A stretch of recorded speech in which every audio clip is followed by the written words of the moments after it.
জেলে যাব, পালাবার পথ খুঁজব। ওবায়দুল কাদের ক্ষমতা হারানোর পরেও তিনি থেকে গেছেন আলোচনার কেন্দ্রবিন্দুতে। ক্ষমতায় থাকাকালীন বিতর্কিত নানা কর্মকাণ্ডে আলোচিত এই রাজনীতিবিদ পালিয়ে গিয়েও থেমে নেই তাকে নিয়ে আলোচনা। কখনো রাজনৈতিক কর্মকাণ্ড, আবার কখনো ব্যক্তিগত জীবন ঘিরে চলছে বিতর্ক। এবার তার ব্যক্তিগত জীবন নিয়ে সামনে এসেছে চমকপ্রদ তথ্য। ২৪-এর গণঅভ্যুত্থানে ছাত্র জনতার উপর গুলি চালানোর মাস্টার মাইন্ড ওবায়দুল কাদেরের অবস্থান নিয়ে যখন নতুন করে চলছে জল্পনা, ঠিক তখনই তার ব্যবহৃত সিমের লোকেশন ও কল লিস্ট ফাঁস হয়ে সামনে এলো চাঞ্চল্যকর তথ্য। ঠিক তখনই তার ব্যবহৃত সিমের লোকেশন এবং কল লিস্ট ট্র্যাক করে পাওয়া গেছে বেশ কিছু চাঞ্চল্যকর তথ্য। ওবায়দুল কাদের সম্পর্কে আরো কিছু চাঞ্চল্যকর তথ্য পাওয়া গেছে। ওবায়দুল কাদের আসলে কেমন ছিল, এই অবাক করার তথ্যগুলো জনগণের জানা উচিত। দর্শক, আপনারা জানবেন, অন্যকে জানিয়ে দিতে সহযোগিতা করবেন। আমরা শাহবাগের সেই গণজাগরণ মঞ্চের ইতিহাস ভুলে যাই। কি করে নিরপরাধ ব্যক্তিদেরকে শাহবাগের মঞ্চ থেকে ফ্যাসিবাদের ধ্বনি তুলে ফাঁসি দেওয়া হয়েছিল, আমরা বাংলাদেশের মানুষ তার প্রধান সাক্ষী হিসাবে রয়েছে। প্রিয় দর্শক, এই শাহবাগ ইমরান সরকারের জন্ম দিয়েছে, এই শাহবাগ লাকির জন্ম দিয়েছে।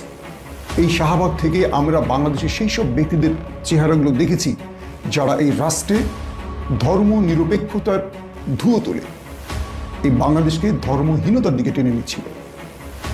আমরা লাকিদের সেই স্লোগানগুলো দেখেছি, কি করে একটা দেশকে বিভাজিত করতে পারে, কি করে একটা দেশকে তারা রক্তাক্ত করতে পারে, কি করে আইনের শাসনকে ভুলুণ্ঠিত করে একটা ফ্যাসিবাদ তৈরি করতে পারে। মঙ্গলবার রাতে ঢাকা বিশ্ববিদ্যালয় সহ সারা দেশের বিভিন্ন ক্যাম্পাস প্রকম্পিত হয় শিক্ষার্থীদের এমন সব স্লোগানে। এর আগে তারা এমন করে স্লোগান দিয়েছিল পদত্যাগ করে ভারতে পালিয়ে যাওয়া শেখ হাসিনার বিরুদ্ধে। ইতোমধ্যে ভারতীয় গণমাধ্যম লাকিকে নিয়ে নিউজ করেছে। তাদের নিউজের শিরোনাম, শেখ হাসিনার পর এবার আরেক মহিলার বিরুদ্ধে গর্জে উঠল বাংলাদেশ। আর তাই জনমনে প্রশ্ন, কে এই লাকি? তার ক্ষমতার উৎস কি, যার জোরে আগামী 15 মার্চ শাহবাগে কর্মসূচির ডাক দিয়েছেন তিনি?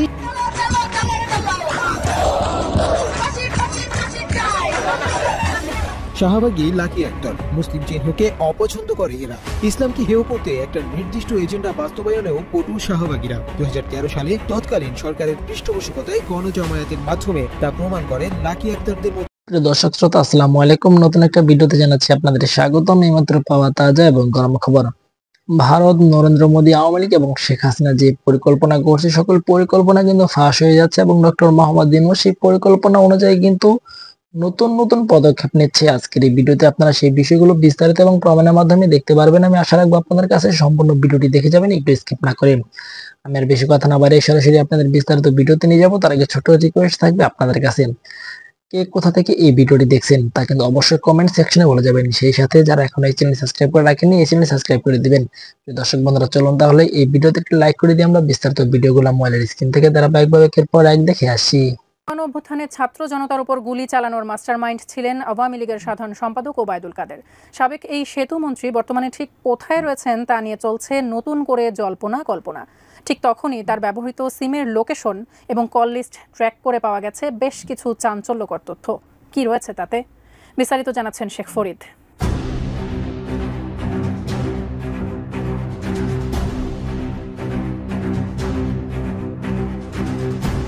জুলাই আন্দোলনের তীব্র প্রতিরোধের মুখে পতন হয় আওয়ামী লীগ সরকারের।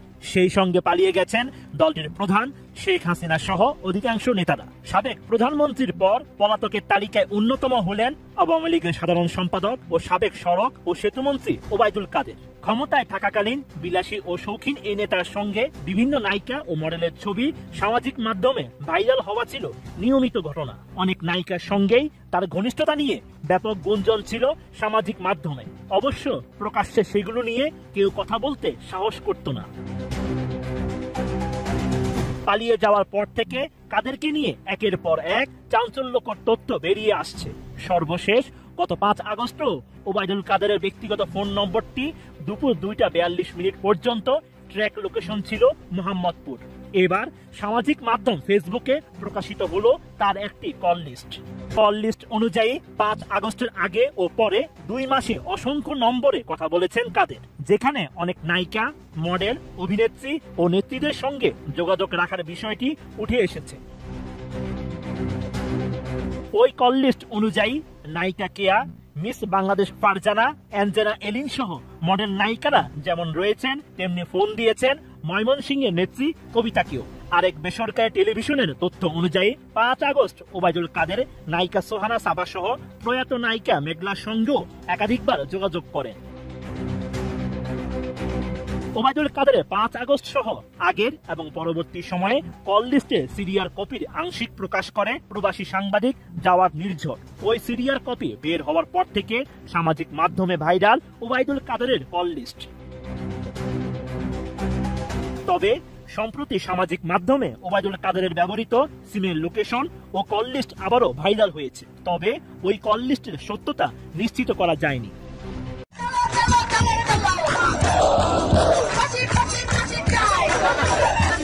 শাহবাগী লাকি আক্তার মুসলিম চিহ্নকে অপছন্দ করে এরা।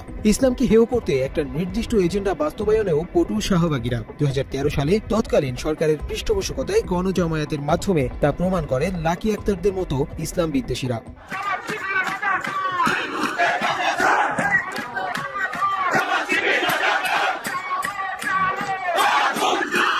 শাহবাগীদের এসব ষড়যন্ত্র জাতির সামনে ভিন্নভাবে উপস্থাপন করে বিভিন্ন সময়ে ইসলামপন্থীদের হেয় করেছেন কিছু দালাল সাংবাদিক। 2013 সালে আওয়ামী লীগের সেই দায়িত্ব ভালোভাবেই পালন করেছেন সময় টেলিভিশনের সাংবাদিক আতিকুর রহমান তমাল, যার চিহ্ন রয়ে গেছে তার ফেসবুকে দেয়া পোস্টে। 2013 সালের 17 মার্চ তমাল তার ফেসবুক পোস্টে নিজেকে ফ্যাসিবাদী উল্লেখ করে লেখেন, একদল বলে গণজাগরণ মঞ্চ ফ্যাসিবাদী, অন্য দল বলে গণতন্ত্রবাদী, কিন্তু তিনি রাজাকারের ফাঁসি চান তাই তিনি ফ্যাসিবাদী। হাসিনার নাটকের বিচারে জামায়াতে ইসলামের নেতাদের শাস্তির চক্রান্তের অংশ হিসেবেই ফেসবুকে এমন প্রচার চালান তমাল। 2013 সালের শুরুর দিকে শাহবাগ নিয়ে ফেসবুকে একাধিক পোস্ট দেন তমাল। এসব পোস্টে শাহবাগে গণজাগরণ মঞ্চকে আরো বড় করার পরামর্শ দেন তিনি। ছোটখাটো কিংবা আসা যাওয়া নয়, শাহবাগই হক ঠিকানা, এমন আহ্বান জানান তমাল। আতিকুর রহমান তমাল নিজেও বহুদিন শাহবাগে পড়ে থেকে ফ্যাসিবাদের পক্ষে স্লোগান দিয়েছেন। ওই সময় ফেসবুকে তিনি ঘোষণা দেন, দেখা হবে বন্ধু, স্লোগানে স্লোগানে বুধবার সারা রাতের শাহবাগে। সময় টিভির তমাল বিক্রি করেছেন মুক্তিযুদ্ধের চেতনা। এই চেতনা বিক্রি আওয়ামী ফ্যাসিবাদেরই একটা অংশ। 2013 সালের ডিসেম্বরে মোল্লা তৈরির প্রক্রিয়া বন্ধ করতে বিকাশকালে কিশোরদের হাতে মুক্তিযুদ্ধের চেতনা তুলে দেওয়ার বুদ্ধি দেন তিনি। অর্থাৎ কাদের মোল্লার মতো জামায়াতে ইসলামের অন্য অনেক নেতাদেরও নিশ্চিহ্ন করার দাবি করেন তমাল। কারণ শুধুমাত্র একজন কাদের মোল্লার ফাঁসিতে খুশি হতে পারেননি তিনি, নিজের খুশির ব্যবস্থা করতে অন্য আরেকটি পোস্টে জামায়াতে ইসলামের নেতা গোলাম আজমের ফাঁসির জন্য বদদুয়া করেন সময় টিভির তমাল। বিভিন্ন সময়ে নানা পোস্টে তমাল নিজেকে যেমন ইসলাম বিদ্বেষী প্রমাণ করেছেন, তেমনি শেখ মুজিবের প্রতি দরদও দেখিয়েছেন সমান তালে। আবার বিএনপির গণতান্ত্রিক আন্দোলন নিয়েও ব্যঙ্গ করেছেন তিনি। সেই সঙ্গে গণজাগরণ মঞ্চের শাহবাগী লাকি আক্তারের ছবি নিজের ফেসবুক প্রোফাইলে দিয়ে বাঘের বাচ্চা আখ্যায়িত করেছেন তাকে। অন্য আরেকটি পোস্টে নিজের ধর্ম পরিচয় ভুলে লাকি আক্তারকে স্যালুট জানান তমাল। সম্প্রতি গর্ত থেকে বেরিয়ে আবারও প্রকাশ্যে এসেছেন শাহবাগী লাকি। দেশকে অস্থিতিশীল করতে অধিকারের নামে ষড়যন্ত্রে লিপ্ত হয়েছেন সময় টিভির তমালের গার্লফ্রেন্ড খ্যাত লাকি আক্তার। স্বরাষ্ট্র মন্ত্রণালয়কে তার ভূমিকা পালন করতে হবে। ব্যর্থতার দায়ভার নিয়ে এই জাহাঙ্গীরকে পদত্যাগ করতে হবে। শাহবাগী লাকি আক্তারকে সংবাদের কভারেজ দিতে বড় ভূমিকা রাখছেন তার বয়ফ্রেন্ড খ্যাত আতিকুর রহমান তমাল। বর্তমানে সময় টিভির ডেস্ক ইনচার্জের মতো গুরুত্বপূর্ণ পদে আছেন আওয়ামীপন্থী ইসলাম বিদ্বেষী তমাল। ইনচার্জ হিসেবে দায়িত্ব পাওয়ার পর আওয়ামী লীগের এজেন্ডা বাস্তবায়নে যা যা দরকার একনিষ্ঠ কর্মী হিসেবে সবই করেছেন এই সাংবাদিক। সরকার বিরোধী ছোট ছোট মুভমেন্টকেও টেলিভিশনে বিশাল আকারে কভারেজ দিয়ে তা প্রচার করার ব্যবস্থা করেছেন তমাল। সম্প্রতি শাহবাগী লাকি আক্তারের কর্মসূচিতে ড্রোন ক্যামেরা দিয়ে সংবাদ কভারেজ করিয়েছে সময় টিভি। লাকির কর্মসূচি সংবাদ ব্যাপকভাবে আপলোড করা হয়েছে সময় টিভির ডিজিটাল মাধ্যমে। এসব অ্যাসাইনমেন্ট কভারেজ ও ডিজাইন করে থাকে assignment desk incharge Atiqur Rahman Tamal. তার শাহবাগ ও লাকির প্রতি ভালোবাসার অন্যতম কারণ সে নিজেও শাহবাগ গণজাগরণ মঞ্চের একজন সক্রিয় কর্মী ছিলেন। আমরা শাহবাগের সেই গণজাগরণ মঞ্চের ইতিহাস ভুলে যাইনি। কি করে নিরপরাধ ব্যক্তিদেরকে শাহবাগের মঞ্চ থেকে ফ্যাসিবাদের ধ্বনি তুলে ফাঁসি দেওয়া হয়েছিল, আমরা বাংলাদেশের মানুষ তার প্রধান সাক্ষী হিসাবে রয়েছে। প্রিয় দর্শক, এই শাহবাগ ইমরান সরকারের জন্ম দিয়েছে, এই শাহবাগ লাকির জন্ম দিয়েছে। এই শাহবাগ থেকে আমরা বাংলাদেশের সেই সব ব্যক্তিদের চেহারাগুলো দেখেছি যারা এই রাষ্ট্রে ধর্ম নিরপেক্ষতার ধুয়ো তোলে এই বাংলাদেশকে ধর্মহীনতার দিকে টেনে নিচ্ছিল। আমরা লাকিদের সেই স্লোগানগুলো দেখেছি, কি করে একটা দেশকে বিভাজিত করতে পারে, কি করে একটা দেশকে তারা রক্তাক্ত করতে পারে, কি করে আইনের শাসনকে ভুলুণ্ঠিত করে একটা ফ্যাসিবাদ তৈরি করতে পারে। সেই ফ্যাসিস্ট হাসিনা চলে গেছে তার দোসররা। ইমরানের সরকাররা আজ আর সরকারে নেই, বিরোধী দল হয়ে তারা বিদেশে পালিয়ে আছে, বিদেশ থেকে বাংলাদেশকে উত্তপ্ত করতে চাইছে। কিন্তু মাঠে নেমেছে সেই লাকি মলম যারা খেয়েছিলেন, মেখেছিলেন, বিভিন্ন অঙ্গে সুখ পেয়েছিলেন, তারা নেপথ্যে বসে গোপনে আবারও লাকিদেরকে বাংলাদেশে রাজপথে নামিয়েছেন। লাকিরা যেদিন সড়কে নেমেছে সেদিন আমাদের পুলিশ বাহিনী আহত হয়েছে। আপনারা কম বেশি মিডিয়ার ফুটেজে দেখেছেন, আমাদের পুলিশ যখন রাষ্ট্রীয় কাজে মাঠে কাজ করছিল তখন তাদের উপর হামলে পড়েছিল এই সন্ত্রাসীরা, শাহবাগী উগ্র সন্ত্রাসীরা। আমার ছাত্র দলে এবং ছাত্র শিবিরের কলিজের ভাইরা কোথায় আপনারা? আমি ছাত্র দল, ছাত্র শিবির সহ 24-এর অভ্যুত্থানের আমার সেই কলিজার টুকরোদেরকে বলবো, আপনারা মাঠ ছাড়বেন না। শত্রুরা আপনাদেরকে বিভিন্নভাবে, বিভিন্ন গ্রিপে, বিভিন্ন আপনাদের সামনে মূল্য ঝুলিয়ে আপনাদেরকে বিভাজিত করে ফেলেছে। কিন্তু আপনাদেরকে বিভাজিত করার আগে একটি কথা বলি, আপনাদেরকে বিভাজিত করবে ওরা দুর্বল করার জন্য। আপনারা বুঝতে পারছেন না, আপনারা গত 16 বছরে একবারই ঐক্যমতে এসেছিলেন, একজোট হয়েছিলেন, এক প্ল্যাটফর্মে এসেছিলেন 24-এর অভ্যুত্থান, এবং আপনারা বিজয় পেয়েছিলেন মাত্র কয়েকদিনের ব্যবধানে। মনে আছে, গত 16 বছরে আপনারা এক হতে পারেননি, ঐক্যবদ্ধ হতে পারেননি বলে বিভাজিত হয়েছিলেন, বলে আপনারা মার খেয়েছেন, গুম ক্রসফায়ার হয়েছিলেন। কিন্তু যখনই আপনারা আমাদের নাহিদ, আসিফ, সার্জিস, হাসনাতদের প্ল্যাটফর্মে এসে এক হয়েছিলেন, মাত্র কয়েকদিন আপনারা বিজয় পেয়েছিলেন। সেই বিজয়টার মূল প্রেরণা, মূল শক্তি আপনারা ছিলেন। কিন্তু আজকে আবার আপনারা ভেঙে গেছেন, বিভাজিত হয়ে গেছেন। দেখেন, লাকিরা মাঝখানে এসে রাজপথ দখলে নিয়েছে। লাকি ঠিক ভারতের পশ্চিমবঙ্গের নরেন্দ্র মোদী যে রাজনীতিটা করেছিলেন মমতা দিদির সাথে, একজন সেবিকাকে ধর্ষণে হত্যার পর পুরো কলকাতার মানুষ সড়কে নেমে এসে মমতা বন্দ্যোপাধ্যায়ের ক্ষমতা যাই অবস্থায় চলে গেছে, তিনি ক্ষমতা ছেড়ে দেওয়ার দ্বারপ্রান্তে পৌঁছে গেছেন, পুরো পশ্চিমবঙ্গ কেঁপে উঠেছিল। ঠিক এই আন্দোলনটা এখন ভারত করতে চাইছে প্রফেসর মোহাম্মদ ইউনূসের বিরুদ্ধে। বুঝতে পারছেন? তাই লাকিদের নামিয়েছে। লাকিদের সম্মানবোধ নেই, ইজ্জত নেই, এরা হাজার পুরুষের সঙ্গী। এদেরকে মারলে, কাটলে, ডোবালে এদেরকে কিচ্ছু বলে এদের কিছু যায় আসে না। শুধু এদের এই মুখোশটাকে বিক্রি করে একদল ফ্যাসিবাদ, একদল ধর্মনিরপেক্ষ সেকুলার, একদল কুরাজনীতির কুশীলবরা মাঠ গরম করতে চায়। দেখেন, আমাদের পুলিশ গত 15-16 বছর আমার বিএনপি, আমার জামাত, আমার ইসলামী আন্দোলনের ভাইদের উপর কি পরিমাণ নির্যাতন করেছে। একটি দৃশ্য দেখেছেন, পুলিশের উপর আমার ছাত্র দলের ভাইরা, শিবিরের ভাইরা হামলা করেছে, জীবন দিয়ে গেছে, কিন্তু আইনের পোশাককে সম্মান করে গেছে। ছাত্র দলের ক্ষমতা ছিল বাংলাদেশের প্রত্যেকটা পুলিশের টুটি চেপে ধরার। কজন পুলিশ আছে বাংলাদেশে? ছাত্রদল কিংবা তারেক রহমান কিংবা বিএনপি পুলিশের উপর আক্রমণের এতটুকু অনুমতি দেয়নি।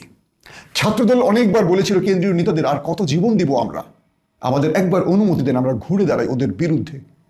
তারেক রহমান বলেছিলেন, আমরা আইন হাতে তুলে নেব না, জীবন দেব দেশের জন্য, জনগণের জন্য।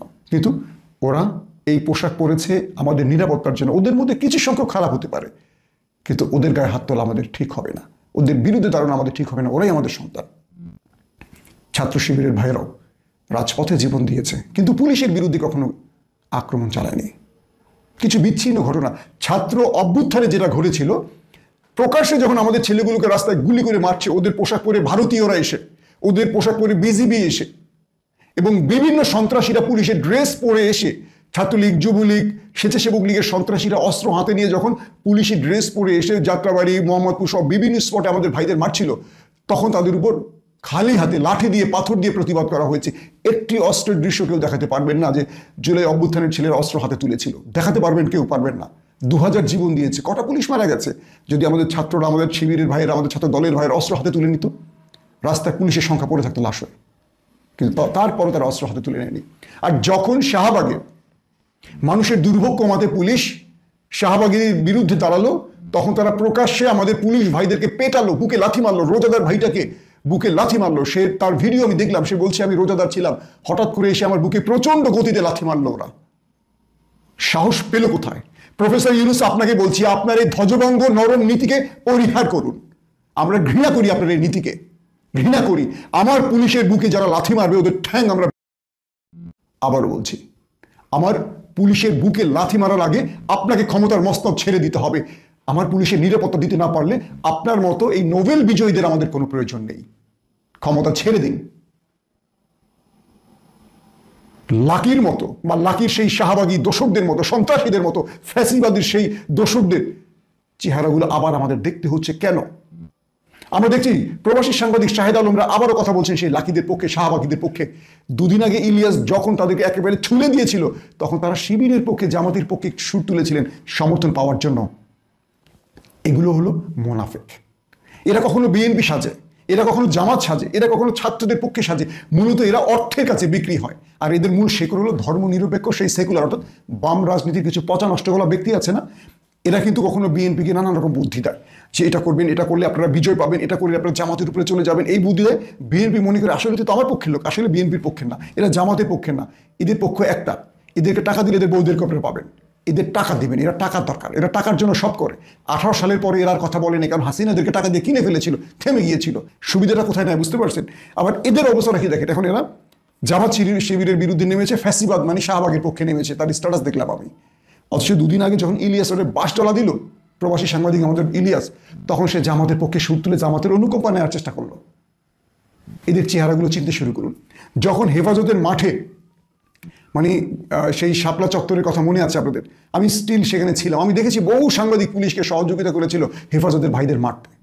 আমি আমার ব্যক্তিগত টেলিভিশনের গাড়ি ব্যবহার করে বহু হেফাজতের আলমদের তুলে তুলে হাসপাতালে পাঠিয়েছিলাম। আমার সামনে থেকে পুলিশ টান দিয়ে অনেকে ছেড়ে দিতে গেছে, তখন আমি আমার ক্যামেরাম্যান বললাম যে ছবি তোলো পুলিশের চেহারা, পুলিশ ভয়ে ছেড়ে দিয়েছিল। তখন দেখেছিলাম বহু সাংবাদিক, আজকে যারা প্রভাবশালী সাংবাদিক, তারা হেফাজতের আলেমদের হত্যায় পুলিশকে সহযোগিতা করেছিল।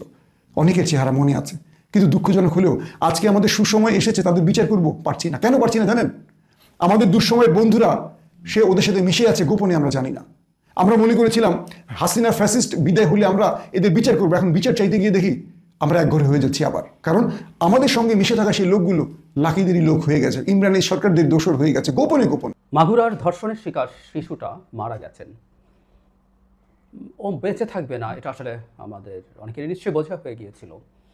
তার যে পরিমাণ ক্ষয়ক্ষতি হয়েছিল ব্রেইনের, এবং আইসিইউতে নেওয়ার পর আমরা ক্রমাগত রিপোর্ট পাচ্ছিলাম সিএমএইচ থেকে, তাতে বোঝা যাচ্ছিল বাচ্চাটা বেঁচে থাকবে না। বা এভাবে কি বলা যায়, ও বেঁচে না থেকে ভালোই হলো, ও মরে গিয়ে বেঁচে গেল একরকম। শারীরিক দিকটার কথায় আসি, তার ব্রেইনে দীর্ঘ সময় অক্সিজেন না যাওয়া জনিত কারণে ব্রেইনের অনেকগুলো অংশ চিরস্থায়ীভাবে ক্ষতিগ্রস্ত হয়েছিল। ফলে ও যদি ফিরে আসতো, বেঁচে আসতো, ওর নানা রকম সংকট এসে থাকতো, এটা একটা দিক। দ্বিতীয়ত হচ্ছে যে বিভৎস ট্রমার মধ্যে দিয়ে সে গেছে, ফিরে আসার পর কেমন হতো তার জীবন, এসব প্রশ্ন আসে।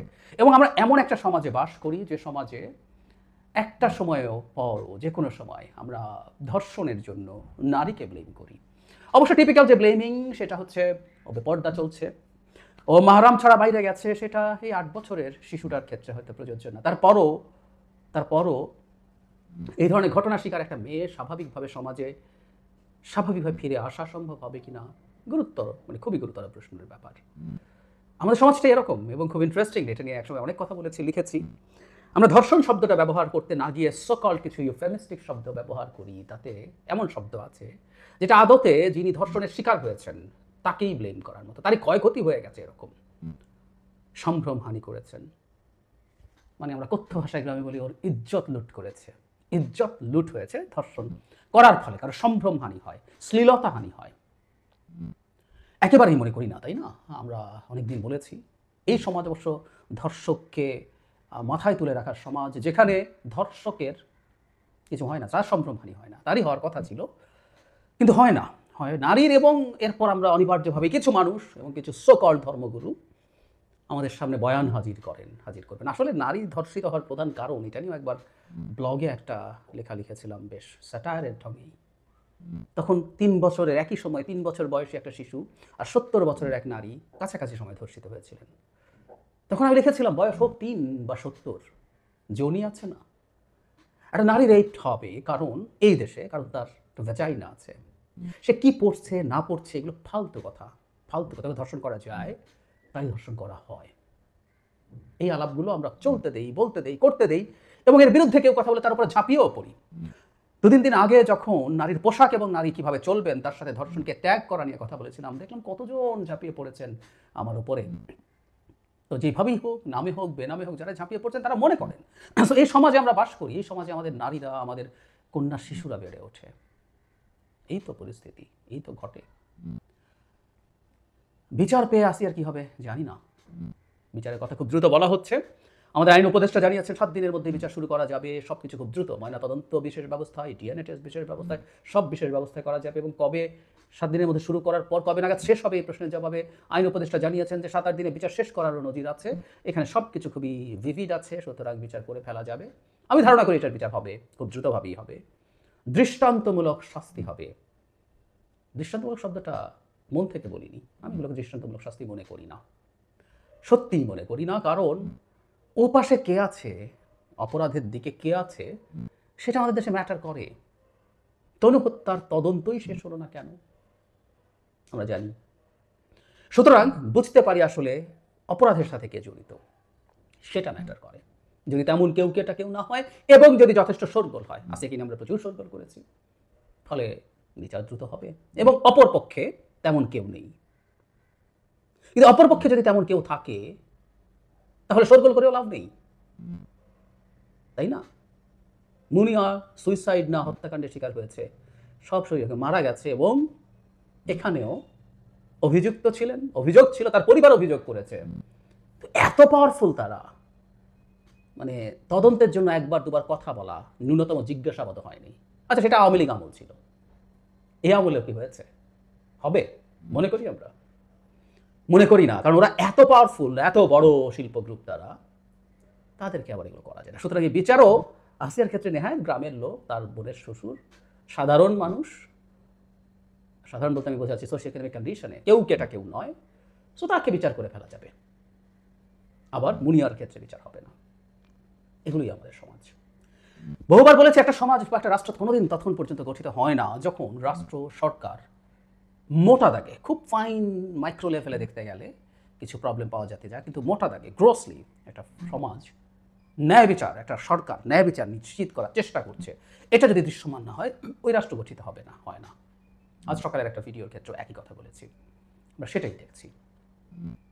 বাংলাদেশে এই যে একটা দৃষ্টান্ত আসতে যাচ্ছে বলে মনে হচ্ছে, এটা প্রচুর শোরগোলের কারণে হচ্ছে। আমরাও শোরগোল করলাম, কারণ শিশুটি মারা গেল, শিশুটি খুবই মাইনর। যদিও আমি স্লেশ থেকে বলেছি গত 2-1 দিন আগের ভিডিওতে, এখনও বলছি 8 তো অনেক বড় বয়স মনে হবে। 3 বছরের শিশু, 2 বছরের শিশু রেপড হয়েছে, মারা গেছে। অনেক উদাহরণ, আমি অনেক আগে থেকে এই ধরনের নিউজ দেখেছি, আপনাদেরও চোখে নিশ্চয়ই পড়েছে। পরে আমরা শোরগোল করলাম, তাই হলো। প্রতিদিন শোরগোল করা যায় না, করতে হয় না, একটা স্টেটের মতো চলবে। আর ওই যে বললাম, শোরগোল করেও বিরাট শিল্পপতি হলে কিছু আসে যায় না।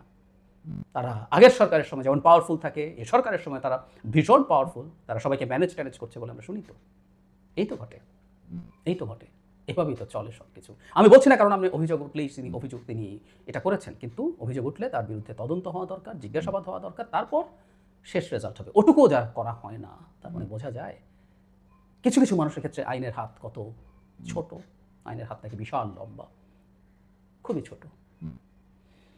যাই হোক, আমরা কষ্ট পেয়েছি, কষ্ট পাই। এই বিভৎসতাটা আমরা নিতে পারি না। আমি জানি না, এটা আমাদের ইন্ডিকেটর হবে আমাদের একটা সমাজের জন্য, আমাদের এই রাষ্ট্রের জন্য। আমরা রাষ্ট্র কতটুকু গঠন করতে পেরেছি সেটা, যে নারীরা এখানে কেমন থাকেন, নারীরা কতটা নিরাপদ থাকেন। নারী সকল বেপর্দা হয়েও, রিভিলিং ড্রেস পরেও রাস্তায় নির্ভয়ে গভীর রাতেও হেঁটে যেতে পারেন কিনা, ধর্ষিত হওয়ার ঝুঁকি না রেখে। যদি সেগুলো কোনোদিন হয়, কোনোদিন আমরা করে উঠতে পারি, তখন মনে হবে আমরা আসলে রাষ্ট্র হয়ে উঠছে। আদারওয়াইজ এটা মগের মুলুক, এটা ট্রাইবাল সোসাইটি, মগের মুলুক। এটা যে যা ইচ্ছা তা করবে, আবার সেটাকে জাস্টিফাই করবে যিনি ভিকটিম, তার উপরে দায় চাপিয়ে। এসব অসভ্যতা তো চলছেই, আরও চলবে। এই যে আজকে এইসব কথাগুলো বললাম, আবার অনেকে গালি দেবেন, আমি জানি, খুব ভালোভাবে জানি, বাট কথাগুলো বলার ইচ্ছে হলো। প্রিয় দেশবাসী, শুরু থেকে শেষ পর্যন্ত যারা এই ভিডিওটি দেখেছেন সকলকে জানাই অসংখ্য ধন্যবাদ। যারা এরকম নিউজ ভিডিও পেতে পছন্দ করেন তারা অবশ্যই এই চ্যানেলটি সাবস্ক্রাইব করে পাশে থাকা বেল আইকনটি বাজিয়ে দিবেন। যারা এখন এই ভিডিওটি শেয়ার করেননি, এই ভিডিওটি দ্রুত শেয়ার করে সকলকে দেখার সুযোগ করে দিন। আজকের মতন এই পর্যন্ত, দেখা হচ্ছে পরবর্তী কোনো ভিডিও নিয়ে ইনশাল্লাহ।